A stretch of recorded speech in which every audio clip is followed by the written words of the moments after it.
Responsable ako para sa gawain ng ebanghelyo sa iglesia namin. Noong Pebrero 2023, sinabi sa akin ng leader na nag-ulat ang diakono ng pagdidilig na si Brother Wang Tao ng ilang issue sa gawain ng ebanghelyo. Ang ilang tagapangaral ng ebanghelyo ay pabasta-basta sa kanilang gawain. Ipinapasa ang mga baguhan para madiligan ng mga tagadilig nang hindi malinaw na ibinabahagi ang katotohanan tungkol sa gawain ng Diyos o nilulutas ang kanilang mga kuro-kuro na nagsanhi ng maraming suliranin sa gawain ng pagdidilig. Dagdag pa rito, hindi malinaw na naisulat ng mga tagapangaral ng ebanghelyo ang mga oras kung kailan pwedeng dumalo sa mga pagtitipon ang mga baguhan. Kaya nahirapan ang mga tagadilig na gumawa ng mga napapanahong pagsasaayos at naantala ang mga pagtitipon ng mga baguhan. Pagkarinig ko sa sinabing ito ng leader, inamin ko na mayroon ngang ganitong mga problema. Pero nang makita kong direktang iniulat ni Wang Tao sa leader ang mga problema, nahirapan akong tanggapin ito. Kahit pa mga problema ang mga iyon sa mga tagapangaral ng ebanghelyo, responsable ako para sa gawain ng ebanghelyo. Kaya kung lilitaw ang ganitong mga problema, ano ang magiging tingin sa akin ng leader?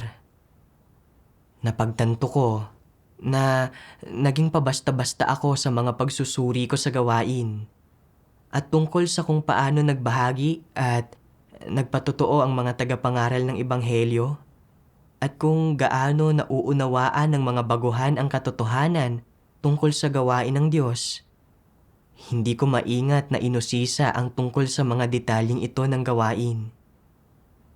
Pero kung aaminin ko ang mga problemang ito, hindi ba sasabihin ng leader na ako ay hindi mahusay at irresponsable at hindi mapagkakatiwalaan sa mga tungkulin ko? Ayaw kong aminin na problema ko ito. Pero alam kong mali ang kalagayang ito at nilalabanan ko ang sitwasyong ito na isinaayos at inilatag ng Diyos. Kaya tahimik akong nagdasal sa Diyos. Hinihiling sa Kanya na protektahan ang puso ko para hindi na ako makipagtalo at matanggap ko ng maayos ang paalala ng brother ko. Pagkatapos magdasal, medyo kumalma ang puso ko at nakipag-usap ako sa mga tagapangaral ng ebanghelyo kung paano lutasin ang mga isyong ito. Hindi nagtagal, kinausap ulit ako ng leader. Muling nag-ulat si Wang Tao ng mga issue sa mga tagapangaral ng ebanghelyo at nag-uulat din ng mga issue ang ibang mga kapatid. Kumusta na ang mga tagapangaral ng ebanghelyo sa paggawa ng mga tungkulin nila ngayon? Nalutas na ba ang mga isyong ito? Nang marinig ang mga sunod-sunod na tanong sa akin ng leader, talagang sumama ang loob ko. At naisip ko, siguradong iniisip ng leader na wala akong pasanin at mga kapabilidad sa gawain. Kung hindi, bakit hindi pa nalulutas ang mga problemang ito? Siguradong masama na ang impresyon sa akin ng lahat. Nang makita ko ang mga isyong muling binanggit ni Wang Tao sa liham niya, hindi ako mapakali. At hindi ko mapag-aralan at mapagnilayan ang mga problemang ito. Patuloy akong nagdahilan sa puso ko. Sinisisi ko pa nga si Wang Tao. Bakit hindi mo na lang diretsyong sabihin sa akin ang mga puna mo? Bakit kailangan mo pang kausapin ang leader? Bukod pa roon, kung may mga hindi nalutas na kuro-kurong panrelihiyon ang mga baguhan, hindi ba pwedeng magbahagi rin ang mga tagadilig para lutasin ang mga ito? Hindi malinaw na nakasulat ang mga oras ng pagtitipon ng ilang mga baguhan. Pero kung may pasanin ang mga tagadilig, hindi ba pwedeng makipag-ugnayan na lang sila sa mga baguhan para mas maunawaan nila ang mga ito? bakit hindi mo lutasin ang mga isyu ng mga tagadilig? Sa halip na tumuon ka lang sa mga isyu ng mga tagapangaral ng Ebanghelyo. Habang mas iniisip ko ito, mas nakakaramdam ako ng sama ng loob at paglaban. At napaisip ako kung bakit nakatutok lang sa amin si Wang Tao. Gusto ko na talagang sumulat ng liham para tukuyin ang mga isyu niya at ibulalas ang mga emosyon ko. Pero alam kong masasaktan siya roon. Kaya pinigilan ko ang mga emosyon ko at hindi ko ito isinulat. Nang lumabas ang ganitong kalagayan sa akin, medyo natakot ako at naramdaman kong hindi tama ang saloobin ko. Kaya atubili kong inamin ang mga pagkukulang ko. Sa paggawa nito, gusto kong protektahan ang imahe ko sa mga mata ng lider. Talagang masama ang loob ko pagkatapos. Alam kong wala akong natutunan mula rito. At na sa paggawa nito, sinusubukan kong linlangin ang lider. Pero ipinahayag ko pa rin ang pagkiling ko laban kay Wang Tao sa harap ng mga katuwang kong sister. Ibinubulalas ang lahat ng nasa isip ko. Dahil dito, nagkaroon din ng pagkiling laban kay Wang Tao ang mga katuwang kong sister. At sinabi nilang mainitin ang ulo ni Wang Tao. Nang marinig ko ang mga sister na nagsasalita bilang suporta sa akin, mas ginanahan ako at patuloy kong inuungkat ang mga isyu ni Wang Tao. Ang pakay ko ay ang ipakita sa lahat na ang paglitaw ng mga paglihis at pagkakamaling ito ay hindi lang problema sa mga tagapangaral ng Ebanghelyo, kundi pati na rin kay Wang Tao. At na dapat may pananagutan din ang lahat dito. Pagkatapos kong sabihin iyon, nakonsensya talaga ako. Masyado kong binubusisi ang mga tao at bagay-bagay. Gusto kong isang tabi ang pag-uugaling ito, pero hindi ko kayang lampasan ang hadlang na ito. Pagkatapos, naisip ko kung paanong iniulat ni Wang Tao ang mga isyu ng mga tagapangaral ng Ebanghelyo para mapabuti ang gawain. Pero lumalaban at nakikipagtalo ako na siyang labag sa layunin ng Diyos. Kaya nagdasal ako sa Diyos. O Diyos, nararapat lang na banggitin ni Brother Wang Tao sa liham niya ang mga issue. Pero lumalaban ako at ayaw kong tanggapin ang mga bagay na ito. At ang brother ko ang pinagbuntunan ko ng pansin. O Diyos, nais kong baguhin ang kalagayang ito. Pakiusap, gabayan mo ako. Matapos magdasal, nabasa ko ang isang sipi ng mga salita ng Diyos. Sabi ng makapangyarihang Diyos, patungkol sa isang bagay na, sa panlabas, ay tila nagkataon lang. Dapat mo itong tingnan sa iyong puso ng ganito. Hindi ito nagkataon lang. Inihanda ito ng Diyos. Nangyari ang bagay na ito dahil sa isang dahilan at may pinag-ugatan. Hindi ito isang bagay na maihahanda ng mga tao. Nagmumula ito sa Diyos. Kaya, paano mo ito dapat harapin? Sapat na bang walang mga reklamo? Hindi mga tuwiran tungkol dito? At magpasakop na lang? Dapat mong hanapin ang layunin ng Diyos sa bagay na ito. Hanapin ang katotohanang dapat mong isagawa. Pati na rin kung ano ang hinihingi ng Diyos at kung paano kumilos sa paraang naaayon sa layunin ng Diyos. Mula sa mga salita ng Diyos, naunawaan ko na ang lahat ng bagay na nangyayari sa bawat araw ay pinamamatnugutan at isinasaayos ng Diyos. At may mga layunin ang Diyos sa likod nito. Nag-aalok man ng mga mungkahi ang isang tao o pinupungusan ako, isinasaayos ng Diyos ang mga sitwasyong ito nang may layuning makita na kaya kong magkaroon ng saloobin ng pagpapasakop kapag may nangyayari sa akin at hanapin ang katotohanan. Kung hindi ko tatanggapin ang mga bagay na ito bilang mula sa Diyos at patuloy akong maghahanap ng mali sa mga tao at bagay-bagay, wala akong matututunang anumang aral at mananatiling nasisiraan ng loob at apektado ang kalagayan ko. Nang tukuyin ni Wang Tao ang mga problema ko, tinanggihan at nilabanan ko ang sinabi niya at nakipagtalo ako. Nagrereklamo na nakatutok lang siya sa amin. Pero ang totoo, walang sino mang partikular na tao ang nilalabanan ko, kundi sa Diyos talaga ako nakikipagtuos at nagiging hindi makatwiran. Ayaw magpasakop sa mga sitwasyong ito at matuto ng mga aral. Matapos kong mapagtanto ito, medyo kumalma ako at handa akong taimtim na pagnilayan ang sarili ko at hanapin ang katotohanan. Kalaunan, nabasa ko ang isa pang sipi ng mga salita ng Diyos.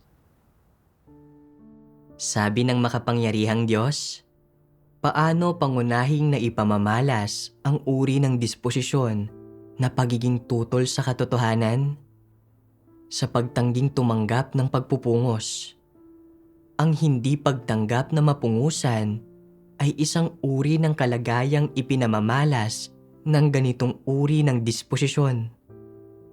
Sa kanilang puso, matindi ang paglaban ng mga taong ito kapag pinupungusan sila. Iniisip nila, ayaw kong marinig iyan, ayaw kong marinig iyan. O, bakit hindi ibang tao ang pungusan? Bakit ako ang pinag-iinitan? Ano ang ibig sabihin ng pagiging tutol sa katotohanan? Ang pagiging tutol sa katotohanan ay kapag ganap na walang interes ang isang tao sa anumang may kinalaman sa mga positibong bagay, sa katotohanan, sa hinihingi ng Diyos, o sa mga layunin ng Diyos. Kung minsan ay nasusuklam siya sa mga ito, kung minsan ay ganap nilang binabaliwala ang mga ito, kung minsan ay nagkakaroon siya ng saloobin ng kawalan ng paggalang at kawalan ng pakialam, hindi sineseryoso ang mga ito. Tinatrato ang mga ito ng pabasta-basta at ng walang pakialam. O pinapangasiwaan niya ang mga ito nang may saloobin na ganap na walang responsibilidad. Ang pangunahing pagpapamalas ng pagiging tutol sa katotohanan ay hindi lamang pagkasuklam kapag naririnig ng mga tao ang katotohanan. Kabilang din dito ang pag-ayaw na isagawa ang katotohanan, pag-atras kapag oras na para isagawa ang katotohanan, na para bang walang kinalaman sa kanila ang katotohanan. Sa puso nila, alam ng mga taong ito na ang mga salita ng Diyos ang katotohanan, na positibo ang mga ito, at na ang pagsasagawa ng katotohanan ay makapagdudulot ng mga pagbabago sa mga disposisyon ng mga tao, at dahil dito ay matutugunan nila ang mga layunin ng Diyos. Ngunit hindi nila tinatanggap o isinasagawa ang mga ito. Ito ay pagiging tutol sa katotohanan. Sino ang kinakitaan na ninyo ng disposisyon ng pagiging tutol sa katotohanan? Ang mga hindi mananampalataya. Tutol sa katotohanan ang mga hindi mananampalataya. Napakalinaw niyan. Walang paraan ang Diyos para iligtas ang gayong mga tao. Pagkatapos basahin ang mga salita ng Diyos, naunawaan ko na anuman ang sitwasyong kinakaharap ng isang tao o ang mga problemang tinutukoy sa kanya, kung palagi siyang lumalaban at kumukontra, ayaw tumanggap kahit may mga problema nga siya, ang ibinubunyag nito ay isang disposisyon ng pagiging tutol sa katotohanan. Isa itong pagpapamalas ng pagiging isang hindi mananampalataya. Hindi ko maiwasang magtaka kung bakit tinatawag ng Diyos ang pagiging tutol sa katotohanan bilang pagpapamalas ng isang hindi mananampalataya. Kung tunay na nananampalataya sa Diyos ang isang tao at may Diyos sa puso niya, maniniwala siya na ang lahat ng bagay na nangyayari ay parte ng kataas-taasang kapangyarihan at mga pagsasaayos ng Diyos at makakaya niyang magpasakop at matuto ng mga aral. Gayunpaman, ang mga hindi mananampalataya ay hindi nananampalataya sa Diyos o sa kanyang kataas-taasang kapangyarihan at mga pagsasaayos. Kapag may mga nangyayari sa kanila, maaaring nakikipagtalo sila o hindi kaya ay nagdadahilan. Ang lahat ng ibinubunyag nila ay ang mga perspektiba ng mga walang pananampalataya at hindi nila hinahanap ang katotohanan kahit kaunti. Sa pag-iisip ko nito, labis akong natakot. Bagaman araw-araw akong nagbabasa ng mga salita ng Diyos at nagdarasal, kapag may mga nangyayari, hindi ko tinatanggap ang mga ito bilang mula sa Diyos o hinahanap ang katotohanan. Hindi ba't sinasabi ko lang na nananampalataya ako sa Diyos pero kumikilos ako nang wala ang Diyos? Walang kinalaman sa Diyos o sa kanyang mga salita ang ganitong uri ng pananampalataya. Hindi ba't kumikilos lang ako tulad ng isang hindi mananampalataya? Nakakakilabot ang ganitong kalagayan. Pinagnilayan ko kung paanong noong naharap ako sa pagtukoy ni Wang Tao sa mga problema, hindi ako nag-umpisa sa pamamagitan ng pagtanggap nito para pagnilayan ang sarili ko o suriin ang mga paglihis ko sa mga tungkulin ko. Sa halip, patuloy akong nagdahilan. Sinasabi na mayroon ding mga problema sa gawain ng pagdidilig na hawak niya. Nagreklamo pa nga ako na sadyang ginagawang mahirap ni Wang Tao ang mga bagay-bagay. At nag-uulat siya sa lider ng mga problema para ipahiya ako. Sa mga sitwasyong ito, hindi ko tinanggap ang mga bagay na ito bilang mula sa Diyos at patuloy akong naghanap ng mga panlabas na dahilan.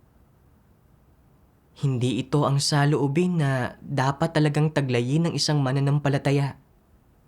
Ito ang saloobin na mayroon ang isang hindi mananampalataya o isang walang pananampalataya kapag nahaharap sa mga sitwasyon.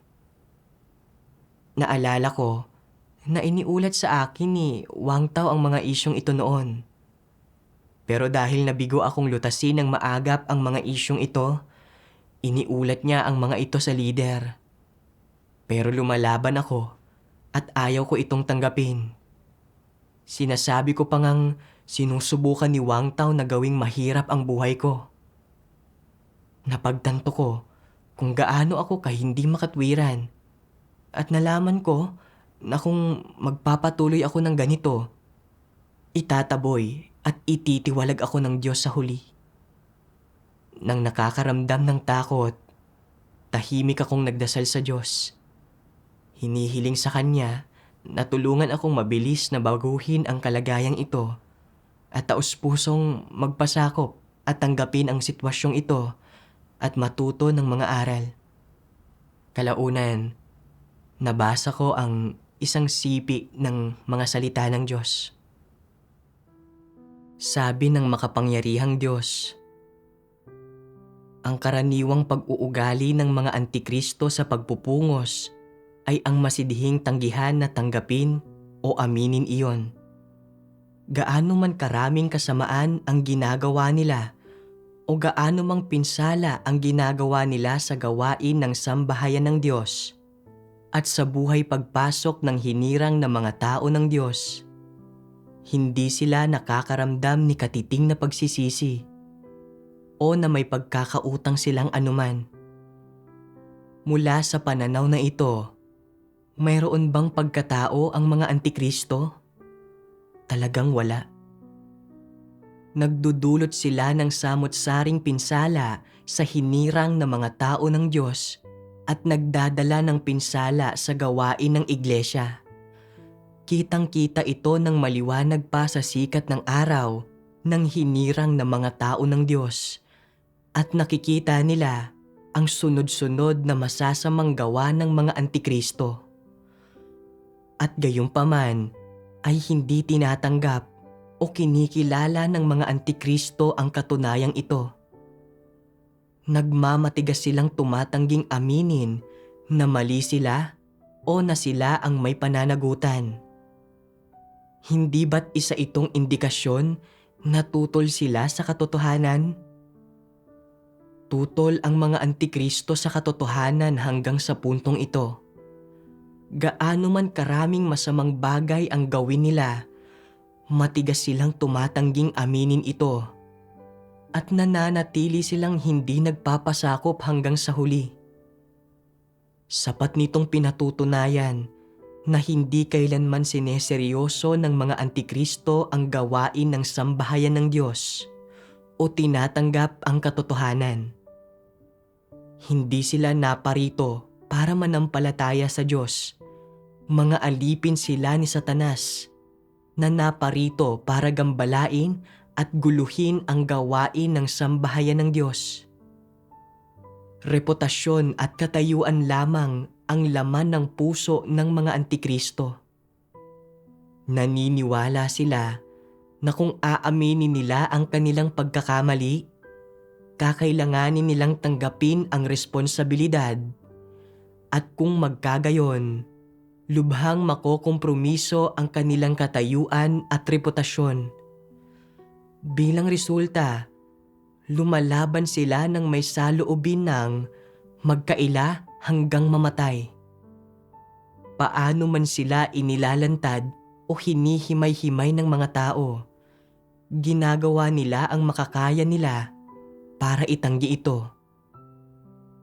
Kung sinasadya man o hindi ang kanilang pagtanggi, sa madaling salita, sa isang banda, inilalantad ng mga ugaling ito ang kalikasang diwa ng mga antikristo na tumututol at namumuhi sa katotohanan.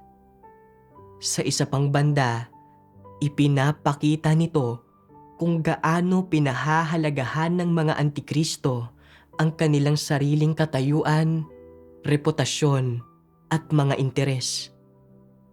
Samantala, ano ang kanilang saloobin ukol sa gawain at mga interes ng iglesia? Iyon ay paghamak at pagiging iresponsable. Walang-wala silang konsensya at katwiran.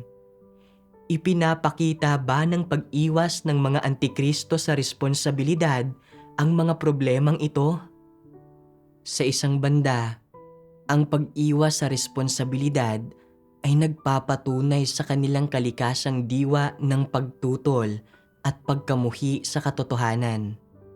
Habang sa isa pang banda, ipinapakita nito ang kawalan nila ng konsensya, katwiran at pagkatao.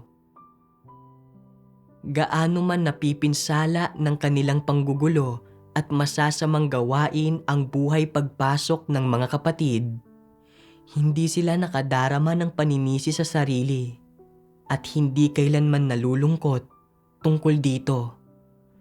Anong uri ng nilikha ito?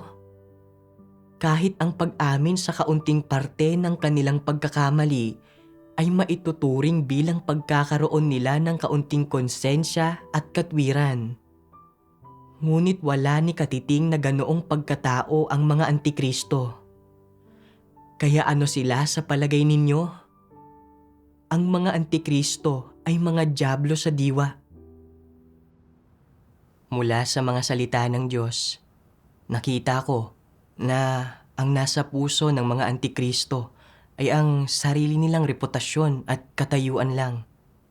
At na kapag ginagabayan at inilalantad sila ng iba, tumutugon sila ng may paglaban at pagkontra. Kahit na alam nilang batay sa katunayan ang mga isyong tinutukoy ng iba at na nakakaapekto At nakakapinsala nga ang mga ito sa gawain ng iglesia at sa buhay pagpasok ng mga kapatid. Tumatanggi pa rin silang tanggapin ito. Hindi sila nakokonsensya ni iniisip na gumawa ng mga pagbabago. Sinasabi ng Diyos na ang gayong mga tao ay mga alipin ni Satanas at mga dyablo.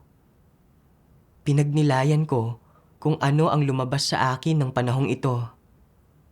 Nang makita kong iniulat ni Wang Tao sa lider ang mga paglihis ko at ng mga tagapangaral ng ebanghelyo sa gawain, pakiramdam ko ay sinisikap talaga niya na subukang ipahiya ako. Para maprotektahan ang reputasyon at katayuan ko, patuloy akong nakipagtalo at sumubok na pangatwiranan ang sarili ko. Pero hindi ko pinagnilayan ang sarili ko o nilutas ang mga problema sa gawain. Kalaunan, nang makita kong lubos na sineryoso ng lider ang mga issue at paglihis na tinukoy ni Wang Tao, at naramdaman kong nasisira ang reputasyon at ang katayuan ko, naisip kong sulatan si Wang Tao para turuan siya ng leksyon at ibulalas ang mga personal kong hinanakit para matakot siya na muling iulat ang mga isyu ko. Sinisi at hinusgahan ko rin si Wang Tao sa harap ng mga katuwang kong sister. Nagsasabi ng mga palusot para iwasan ang responsibilidad ko at hinihimok ang mga sister na magkaroon ng pagkiling laban kay Wang Tao sa pagtatangkang makuha ang loob ng mga sister. Nang sumulat ang leader para paalalahanan ako, nagsabi ako ng ilang salita ng pagkakilala sa sarili dahil kinakailangan para lang linlangin ang leader at protektahan ang reputasyon at katayuan ko. Nakita ko kung gaano kalubha ang disposisyon ko ng pagiging tutol sa katotohanan. Nang tukuyin ni Wang Tao ang mga paglihis ko sa tungkulin ko, nangangahulugan ito na isinasaalang-alang niya ang mga layunin ng Diyos, na responsable siya at mayroon siyang pagpapahalaga sa katarungan. Pero dahil natapakan nito ang pride at katayuan ko, bukod sa hindi ko tinanggap ang mga mungkahi niya, pinaghalo ko rin ang tama at mali. Hinuhusgahan at minamaliit siya sa harap ng mga katuwang kong sister. Tumanggi akong pahintulutan ang sino man na tukuyin ang mga paglihis ko sa gawain ko. At kung may gumawa niyon, nang pinapakialaman ang mga personal kong interes, bukod sa hindi ko ito aaminin o tatanggapin, huhusgahan ko rin ang taong iyon bilang kaaway. Nagbubunyag ng isang disposisyon na mapaminsala at tutol sa katotohanan. Inilalantad ng Diyos na kapag umiiwas sa responsibilidad ang mga antikristo, hindi lang ito nagpapakita ng kawalan ng pagtanggap sa katotohanan, kundi ng kawalan din ng pakialam para sa gawain ng iglesia at kawalan ng pagkatao. Naisip ko na sa lahat ng panahong ito, mga pansariling interes ko lang ang isinasaalang-alang ko at hindi ang gawain ng iglesia. Hindi sumasama ang loob ko o hindi ako nakokonsensya na maapektuhan ang gawain ng pagdidilig o maantala ang mga pagtitipon ng mga baguhan. At nakita ko na alang-alang sa mga pansariling interes, nagiging tunay akong makasarili at walang pakialam ng walang anumang pagkatao. Bilang isang diakono ng ebanghelyo, dapat sana ay tinanggap ko ang pangangasiwa ng mga kapatid para mas maitaguyod ang gawain ng ebanghelyo. Pero para maprotektahan ang reputasyon at katayuan ko, bukod sa hindi ako tumanggap ng gabay o tulong, sinulsulan ko rin ang mga katuwang kong sister na magkaroon ng mga pagkiling laban kay Wang Tao. Ginagampanan ko ang isang negatibong papel at hindi ako kumikilos para sa ikakabuti ng iglesia. Kung hindi ko ito babaguhin, itataboy ako ng Diyos sa huli. Sa pagninilay-nilay sa mga bagay na ito, talagang nabagabag ako at napagtanto ko na isang mabuting bagay ang pangangasiwa ng mga kapatid sa akin sa tungkulin ko. Dahil ang mga bagay na ito ay ginagawa para tulungan akong agarang ituwid ang mga paglihis sa tungkulin ko at gawin ng maayos ang gawain ng iglesia.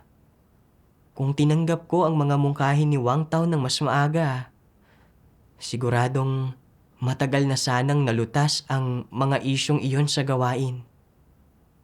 Kalaunan, higit pa akong nagbasa ng mga salita ng Diyos. Sabi ng makapangyarihang Diyos, kapag hinahanap mo ang katotohanan, dapat kang maghanap sa maraming tao. Kung may masasabi ang sino man, dapat kang makinig sa kanila at seryosohin ang lahat ng kanilang sinasabi. Huwag silang baliwalain o isnabin, dahil nauugnay ang kanilang sinasabi sa mga bagay na nasa saklaw ng iyong tungkulin at dapat mong seryosohin ito. Ito ang tamang saloobin at ang tamang kalagayan.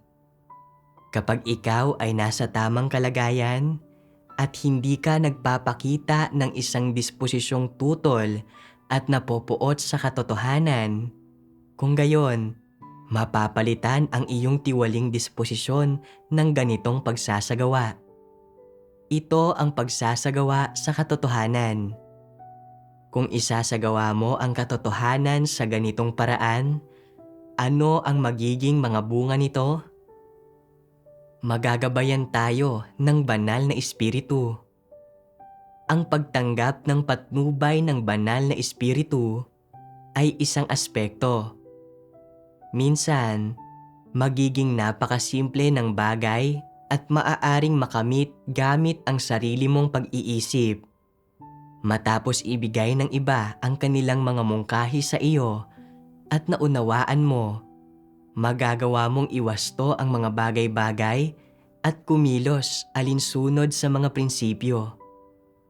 Maaaring isipin ng mga tao na isa itong maliit na bagay. Ngunit para sa Diyos, isa itong malaking bagay. Bakit ko sinasabi ito? Sapagkat kapag nagsasagawa ka sa ganitong paraan, para sa Diyos, isa kang taong kayang magsagawa ng katotohanan, isang taong nagmamahal sa katotohanan, at isang taong hindi tutol sa katotohanan. Kapag nakikita ng Diyos ang puso mo, nakikita rin niya ang disposisyon mo at isa itong malaking bagay. Sa madaling salita, kapag ginagawa mo ang iyong tungkulin at kumikilos sa presensya ng Diyos, ang isinasabuhay at ibinubunyag mo ay pawang mga katotohanang realidad na dapat taglayin ng mga tao. Ang mga saloobin, kaisipan, at kalagayan na taglay mo sa lahat ng iyong ginagawa ay ang pinakamahahalagang bagay para sa Diyos. At ang mga ito ang sinisiyasat ng Diyos. Sa pamamagitan ng siping ito ng mga salita ng Diyos, naunawaan ko na kapag nag-aalok ang mga kapatid ng mga mungkahi o pinupungusan ako, dapat muna akong makinig ng may saloobin ng paghahanap at na hindi ko pwedeng baliwalain lang sila o basta lang naigiit ang sarili kong opinyon o pangatwiranan ang sarili ko. Kung mayroon akong hindi nauunawaan, pwede akong maghanap ng kasagutan sa mga kapatid nang may saloobin ng pagtanggap sa katotohanan. Ito ang kahulugan ng pagiging isang taong nagmamahal sa katotohanan. Ang lahat ng nangyayari araw-araw ay may layunin ng Diyos. At ang tinitingnan ng Diyos ay hindi lang ang tama o mali sa ginagawa ko o kung mayroon bang mga paglihis sa tungkulin ko, kundi pati na rin ang saloobin ko sa katotohanan at sa tungkulin ko. Ito ang mga bagay na nais makita ng Diyos Nang mapagtanto ko ito, tahimik kong sinabi sa sarili ko na mula noon, anuman ang sitwasyong kakaharapin ko o mga mungkahing maaaring ibigay sa akin ng iba, tatanggapin ko muna ang mga ito at hahanapin ang katotohanan. Hindi na ako pwedeng makipagtalo o mamuhay ayon sa isang disposisyong tutol sa katotohanan. Sa mga sumunod na araw na iyon, palagi kong iniisip na ako ang direktang responsable sa gawain ng ebanghelyo. Pero hindi ko kailanman nilutas ang mga problema sa gawaing ito na iniulat ni Wang Tao. Ang pangunahing dahilan nito ay natunay akong naging pabasta-basta at iresponsable sa mga tungkulin ko. Nabasa ko ang ilan sa mga salita ng Diyos. Sabi ng makapangyarihang Diyos, kung pabayaang mga tao kapag ginagawa ang kanilang tungkulin o laging magulo ang isip nila, anong uri ng saloobin ito sa tingin ninyo? Hindi ba't pagiging pabasta-basta lang ito? Iyon ba ang pag-uugali ninyo sa inyong tungkulin? Isa ba itong problema sa kakayahan o sa disposisyon? Dapat malinaw ito sa inyong lahat. Bakit ba pabasta-basta ang mga tao kapag ginagawa nila ang kanilang tungkulin? Bakit hindi sila deboto kapag gumagawa sila ng mga bagay para sa Diyos? Nagtataglay man lang ba sila ng konsensya o katwiran? Kung tunay kang nagtataglay ng konsensya at katwiran, kapag ginagawa mo ang mga bagay-bagay, mas isa sa puso mo ang mga ito at lalakipan mo ng kaunti pang mabuting kalooban, responsibilidad at pagsasaalang-alang at magagawa mong mas magsikap pa. Kapag kaya mong mas magsikap, gaganda ang mga resulta ng mga tungkuling ginagampanan mo. Gaganda ang mga resulta mo at masisiyahan dito kapwa ang ibang mga tao at ang Diyos. Kailangan mong isapuso ito. Hindi maaaring lumipad ang isip mo na parang nagtatrabaho ka sa sekular na mundo at kumikita lang ng pera batay sa oras na ginugugol mo. Kung ganoon ang ugali mo, magkakaproblema ka. Hindi mo posibleng magagampanan ng maayos ang tungkulin mo. Matapos basahin ang mga salita ng Diyos, naunawaan ko na para magawa ko ng maayos ang tungkulin ko, ang pinakamahalagang bagay ay ang magkaroon ng pagpapahalaga sa responsibilidad at konsensya na may kinalaman sa pagkatao ng isang tao. Kapag ang mga taong may pagkatao ay nahaharap sa mga paalala at mungkahi, kahit kanino man nanggaling ang mga ito, basta't nasasangkot ang mga interes ng iglesia, seseryosohin nila ang mga ito at mabisang lulutasin ang mga issue. Gayunpaman, iyong mga walang pagkatao ay walang gayong kamalayan sa puso nila. Hinaharap nila ang mga bagay-bagay ng may palalong saloobin. Hindi kailanman nagiging seryoso sa anumang bagay at hindi iniisip na solusyonan agad ang mga problema. Ilang beses na binanggit ng leader at ni Wang Tao ang mga issue sa gawain ng ebanghelyo.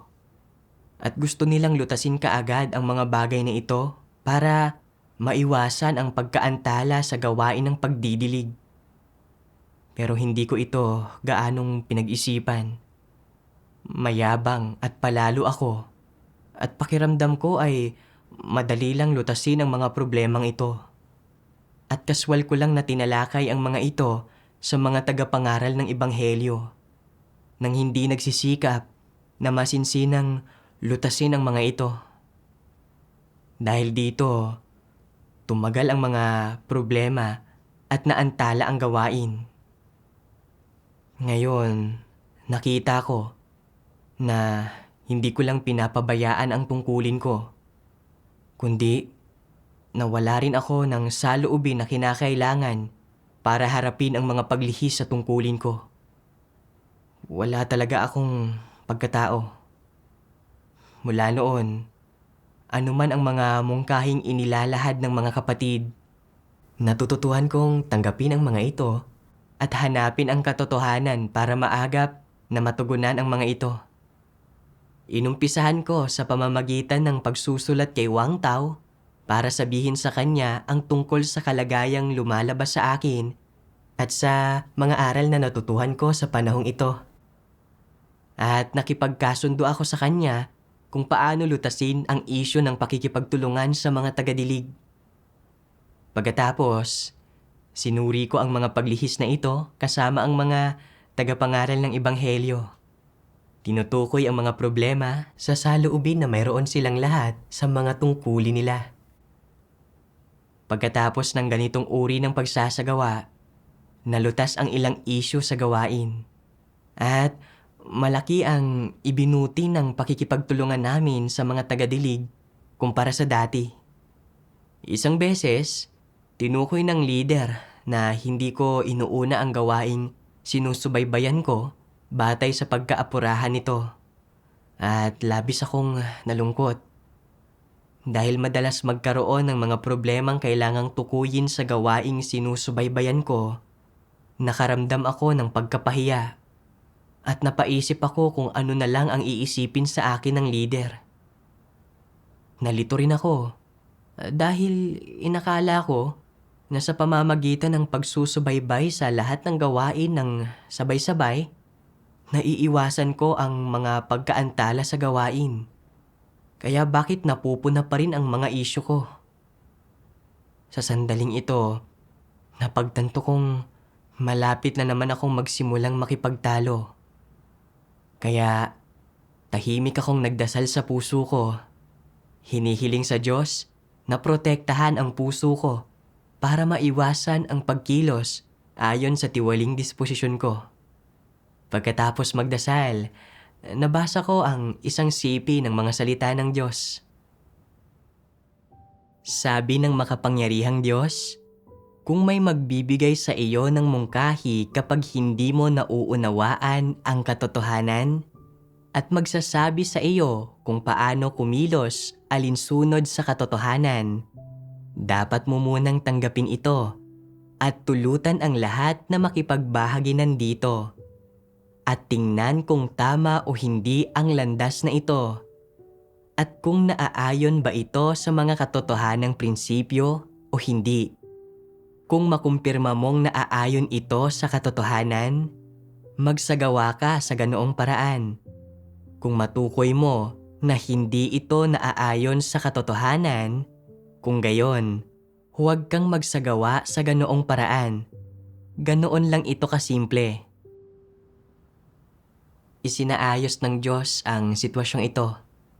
Kinailangan kong matuto ng mga aral mula rito at hindi ako pwedeng kumilos ayon sa tiwaling disposisyon ko. Tinukoy ng leader ang mga paglihis ko sa tungkulin ko at naging kapaki-pakinabang ito para sa gawain. Kaya kailangan ko munang tanggapin ito, magnilay at hanapin ang katotohanan. Sa pagsasaalang-alang sa mga bagay na ito, nakita ko na angkop ang mga isyong binanggit ng leader. At nasa pagsubaybay sa lahat ng gawain ng sabay-sabay ay magsasanhi lamang na hindi matutukoy ng mga kapatid ang mga prioridad sa gawain nila. At madali nitong maaantala ang mahahalagang gampanin. Kung sinunod ko ang mga mungkahi ng leader sa pagbibigay prioridad, makatwirang pagsubaybay, at pagpapatupad sa gawain, magiging mas kapaki-pakinabang ito para sa gawain. Pagkatapos niyon, sinunod ko ang mga mungkahi ng leader para subaybayan ang gawain. Pagkatapos magsagawa ng ganito, mas napanatag ang pakiramdam ko at umusad din ang gawain. At tunay akong nagpapasalamat sa Diyos. Kalaunan, kapag tinutukoy ng ibang mga kapatid ang mga problema sa tungkulin ko, nagagawa ko ring tratuhin ng tama ang mga ito. Sa pamamagitan ng karanasang ito, bagaman naging dahilan ng pagkapahiya ko ang paggabay at paglalantad ng mga kapatid ko, nakita ko na marami pa rin akong pagkukulang at kahinaan sa tungkulin ko. Ibinunyag din ng sitwasyong ito ang satanikong disposisyon ko ng pagiging tutol sa katotohanan at paglaban sa mga positibong bagay na nagbibigay kakayahan sa akin para makilala ko ng kaunti ang sarili ko. Naramdaman ko na tunay na isang mabuting bagay ang pagkakaroon ng gabay at tulong mula sa mga kapatid ko. At napagtanto ko kung gaano ito kapaki-pakinabang sa gawain at sa aking buhay pagpasok.